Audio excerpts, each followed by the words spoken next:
Hello everyone, welcome to medical counsellor. NEET 2024 का paper complete हो चुका है।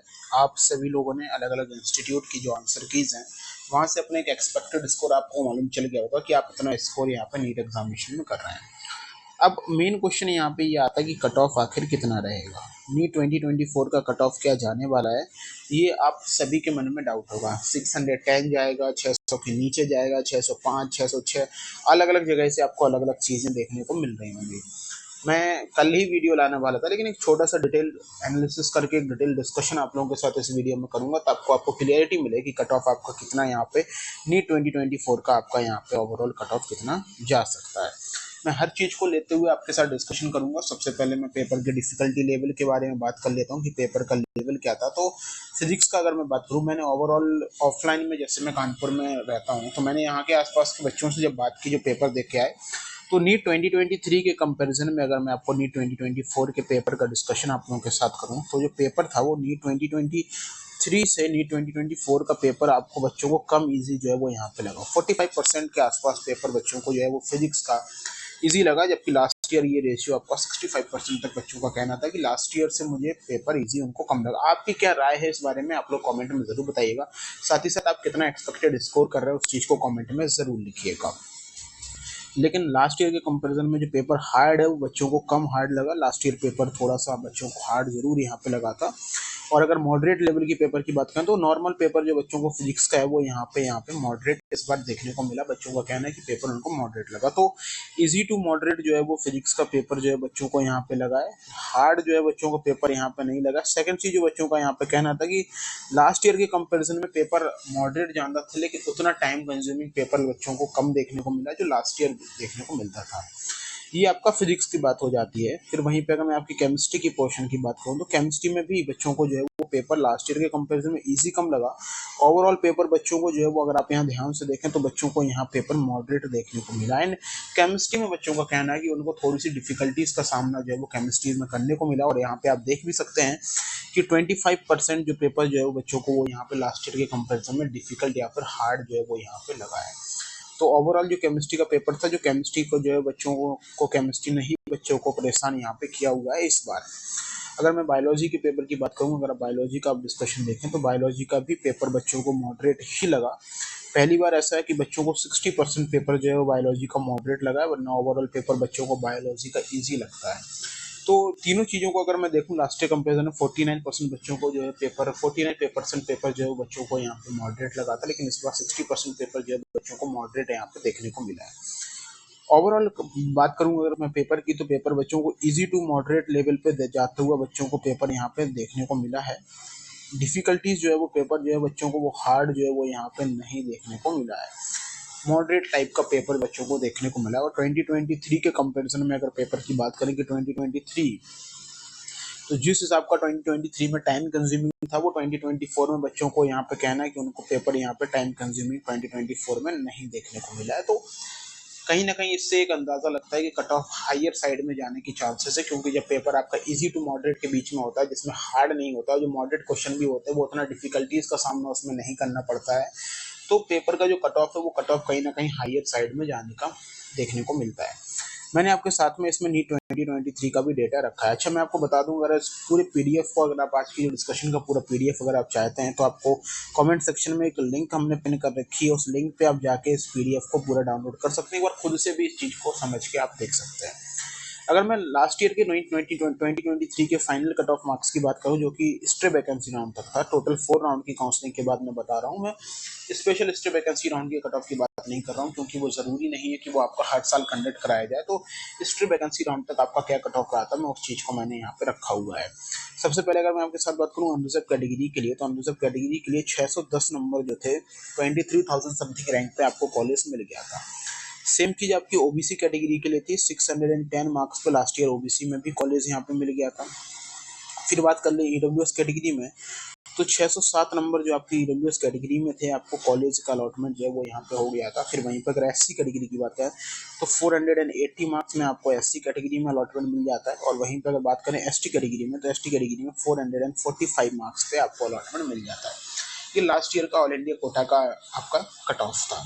ओके स्टूडेंट्स, एक चीज मैं आपको कट ऑफ के लिए और वेरी करूं, जो लास्ट ईयर ट्रेंड देखने को मिला उसमें इस बार क्या हो सकता है। जो नीट 2023 में मार्क्स वर्सेस रैंक का था, देखिए आपका जो मार्क्स आते हैं उस मार्क्स पे आपकी क्या रैंक होती है, क्योंकि अलॉटमेंट आपका ऑल इंडिया रैंक के बेसिस पे ही होता है। तो लास्ट ईयर जिन बच्चों के मार्क्स यहाँ पे 600 थे, उनकी रैंक आपकी 29,350 के आसपास बच्चों की रैंक थी।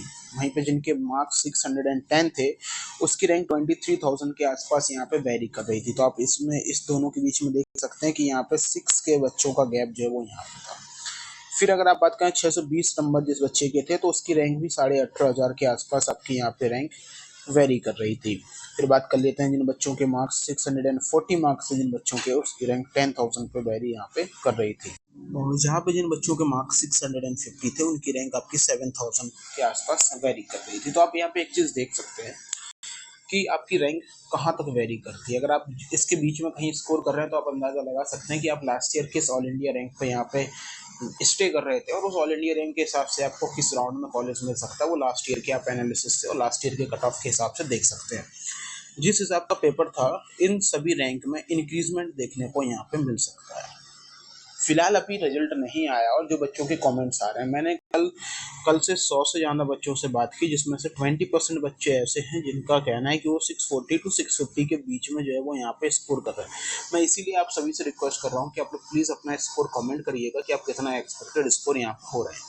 कई सारे बच्चे हैं जो 520 से 590 के बीच में भी स्कोर कर रहे हैं, लेकिन मोस्टली जो बच्चे 45 टू 60 55 के आसपास जो बच्चे हैं, उनका कहना है कि वो 610 के ऊपर जो है वो यहाँ पे स्कोर कर रहे हैं। मैंने कानपुर में कई सारे बच्चों से बात की है।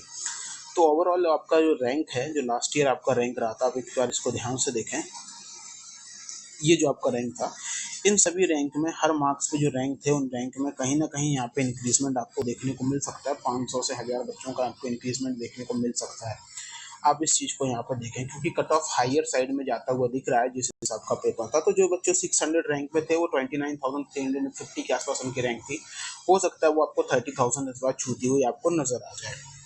ओके, अब कट ऑफ जो है वो मोस्टली डिपेंड करता है कि टोटल नंबर ऑफ आपकी ऑल इंडिया कोटा में total number of MBBS seats कितनी हैं। तो अभी प्रेजेंट डेट में अगर बात करें, जो सीट्स आपकी नीट 2023 में थी, ऑल इंडिया कोटा की मैं बात कर रहा हूँ, मैं स्टेट कोटा की यहाँ पे बिल्कुल भी बात नहीं कर रहा हूँ। तो आपकी जो रैंक थी वो 10,000 सीट जो आपकी थी, वो 10,072 सीट्स आपकी नीट 2023 में अवेलेबल सीट थी। अभी रिसेंटली एमसीसी के नोटिस के अकॉर्डिंगली 56 गवर्नमेंट मेडिकल कॉलेज ने एलओपी के लिए अप्लाई किया है, और 20 ऐसे ओल्ड मेडिकल कॉलेज हैं जिन्होंने सीट इंक्रीजमेंट के लिए अप्लाई किया है। अगर आपकी 56 के 56 सभी मेडिकल कॉलेज को परमिशन मिल जाती है, और एक अंदाज़ा लेके चलें कि हर मेडिकल कॉलेज में आपकी 100 सीट्स इंक्रीज होती हैं, तो इस साल पूरी जो सीट्स इंक्रीज होंगी वो 5600 सीट्स यहाँ से इंक्रीज होंगी। ओल्ड जो जीएमसीज हैं उनमें दो प्रकार से सीट्स इंक्रीज हो सकती हैं, या फिर हर कॉलेज में 25 सीट्स या फिर हर कॉलेज में 50 सीट्स। कई कॉलेज ऐसे होंगे जिनमें 25 सीट्स इंक्रीज होंगी, तो कई कॉलेज ऐसे जिनमें 50 सीट्स का इंक्रीजमेंट दिया जाएगा। और ज़रूरी भी नहीं है कि इन सभी के सभी मेडिकल कॉलेज को एलओपी मिल जाए और इन सभी के सभी मेडिकल कॉलेज में सीट्स इंक्रीज हो जाए, लेकिन मैं फिर भी मान के चलता हूँ, एक रफ आइडिया है। अगर इन सभी में से 25 सीट सब में इंक्रीज होती हैं, तो आप यहाँ पे एक अंदाजा लगा सकते हैं कि 500 पुराने मेडिकल कॉलेज में सीट पड़ेंगी। अगर हर मेडिकल कॉलेज में 50 सीट्स का इंक्रीजमेंट होता है, तो यहाँ पे आपकी 1000 सीट्स का जो है वो इंक्रीजमेंट यहाँ पे होगा। इस हिसाब से यहाँ से जो ऑल इंडिया कोटा में जो आपकी सीट्स जाएंगी, अगर आप यहाँ पे देखें तो आपकी जो है नॉर्मली अगर आप बात करें तो 840 के आसपास सीट्स आपकी यहाँ से जाएंगी, और अगर पुराने मेडिकल कॉलेज में आपकी 500 सीट्स इंक्रीज होती हैं तो 750 सीट्स यहाँ से इंक्रीज होंगी। और अगर यहाँ पे 100 सीट्स यहाँ पे 1000 सीट्स यहाँ पे इंक्रीज होती हैं, क्योंकि हर मेडिकल कॉलेज में अगर 50 सीट जाती हैं, तो यहाँ पे आपकी 150 सीट्स आपके आसपास जो है वो ऑल इंडिया कोटा में जाएंगी। तो इस बार ऑल इंडिया कोटा में इस एनालिसिस के अकॉर्डिंगली आप 10,987 से लेकर 11,062 के बीच में जो है वो आप यहाँ पे ऑल इंडिया कोटा में जो सीट्स हैं, वो ऑल इंडिया 15% कोटा में सीट आप इतनी एक्सपेक्ट कर सकते हैं। ये एक रफ आइडिया है। ये मैं 100% पॉजिटिव साइड्स को लेके चल रहा हूँ कि 56 मेडिकल कॉलेज को परमिशन मिलेगी। पुराने मेडिकल कॉलेज में सब में 25 या सब में 50 सीट का इंक्रीजमेंट देखने को मिलेगा। ये मैं एक रफली और ये पॉजिटिव साइड्स में मैं लेके चल रहा हूँ। ये ओवरऑल डिस्कशन अभी तक मैंने आप लोगों के साथ किया कि आपकी कितनी सीट जो है वो यहाँ पे हैं, साथ ही साथ क्या मार्क्स वर्सेस रैंक आपका लास्ट ईयर था, और इस ईयर पेपर के अकॉर्डिंगली आप उसको कितना एक्सपेक्ट यहाँ पे कर सकते हैं। साथ ही साथ लास्ट ईयर कट ऑफ क्या था, ये चीज़ मैंने आप लोगों के साथ बता दी। अब जिस चीज़ का आप सभी लोग वेट कर रहे हैं, मैं आपको उस चीज़ के बारे में यहाँ पे बताता हुआ चलता हूँ कि आपका कट ऑफ जो है वो यहाँ पे इस बार क्या रहेगा, आप उस कट ऑफ को ध्यान से समझिए। अगर जिस हिसाब का ट्रेंड सामने निकल के आ रहा है, जिस हिसाब की कट ऑफ सामने निकल के आ रही है, तो जो नीट नीट 2023 का जो कट ऑफ था, जो कट ऑफ नीट 2023 का कट ऑफ था, अभी तक पेपर के पहले ये लग रहा था कि वो सीट इंक्रीज जिस हिसाब से हो रही है, कट ऑफ कहीं ना कहीं उससे थोड़ा सा नीचे आएगा, लेकिन अब कट ऑफ नीट 2023 के कट ऑफ के आसपास ही रहने वाला है। जो unreserve category and OBC categories की मैं बात करूं, तो unreserve category and OBC categories में जो कट ऑफ है वो आपका कट ऑफ 613 से 615 के बीच में आप यहाँ पे एक्सपेक्ट कर सकते हैं। मैं फाइनल कट ऑफ की बात कर रहा हूँ कि फाइनली आप 613 615 के आसपास कर सकते हैं। ये लास्ट ईयर जो 602 था, अगर रैंक रिजल्ट सही आया तो उसमें -2 नंबर, तो आप मिनिमम सबसे नीचे लोएस्ट जाएगा तो 608, वैसे 613 से 615 के बीच में आप एक्सपेक्ट कर सकते हैं। ओबीसी कैटेगरी में ज़्यादा चेंजेस नहीं आते हैं, अनरिजर्व एंड ओबीसी का 1-2 मार्क्स का डिफरेंस यहाँ पे रहता है। ईडब्ल्यूएस कैटेगरी के लिए अगर मैं आपसे बात करूँ, ईडब्ल्यूएस कैटेगरी के लिए, तो ईडब्ल्यूएस कैटेगरी के लिए आप 610 से 612 के बीच में कट ऑफ आप यहाँ पे एक्सपेक्ट कर सकते हैं। और जो मोस्टली जो नीचे जाएगा तो लास्ट ईयर का जो कट ऑफ है 607 नंबर, उसी कट ऑफ को ये टच करके वापस यहाँ पे आ जाएगा। वहीं पे अगर मैं बात करूँ एससी कैटेगरी के लिए, तो एससी कैटेगरी के लिए आप 485 टू 490 के बीच में कट ऑफ एक्सपेक्ट आप यहाँ पे कर सकते हैं। वहीं पे एसटी कैटेगरी के लिए ये कट ऑफ आपका 450 के आसपास यहाँ पे रह सकता है। ये कट ऑफ आपका ओवरऑल कट ऑफ है। देखिए ये एक अर्ली ट्रेंड्स के अकॉर्डिंगली जिस हिसाब से बच्चों के रिव्यूज मिले उस हिसाब से ये मैंने एनालिसिस करके आपको बताया है। एक बार आप लोग कमेंट सेक्शन में जितना भी आपका स्कोर आप कर रहे हैं उस चीज़ को जरूर पिन करिएगा, उसको कमेंट करिएगा, ताकि मेरे को और एक रफली और आइडिया मिले यहाँ पे। फिलहाल मैंने जितना भी कंप्लीट एनालिसिस था उसके साथ साथ आपको हर एक चीज़ आपको बताई है। आपसे रिक्वेस्ट करूंगा कि अगर आप इसको एक्सेस करना चाहते हैं इस पूरी सीट को, तो लिंक जो है वो यहाँ पे कमेंट सेक्शन में पिन कर दिए। टेलीग्राम चैनल है, टेलीग्राम पे जाइए, मेडिको काउंसलर पे आपको सर्च करना है। मेडिको काउंसलर आप जैसे सर्च करेंगे आप हमारे टेलीग्राम पर पहुँच जाएंगे। नीट की काउंसलिंग के रिगार्डिंग सारी अपडेट, सारी चीज़ें, cut off analysis, college prediction, rank prediction, सब आपको वहाँ फ्री ऑफ द कॉस्ट मिलता है। एक बार आप इस चीज़ को ध्यान से देख ले। तो मैंने आप लोगों के साथ टोटल कितनी सीट्स बढ़ सकती हैं वो मैंने बताया, कितना आपको मार्क्स वर्सेस रैंक है वो मैंने आपको बताया, प्रीवियस ईयर क्या कट ऑफ था वो चीज़ मैंने आपको बताई, और मैंने एक छोटा सा रफली एनालिसिस करके बताया कि कट ऑफ कहाँ जा सकता है और पेपर का डिफिकल्टी लेवल क्या था। आई होप आपको वीडियो पसंद आई हो। वीडियो पसंद आई तो प्लीज़ वीडियो को लाइक एंड चैनल को सब्सक्राइब जरूर कीजिएगा।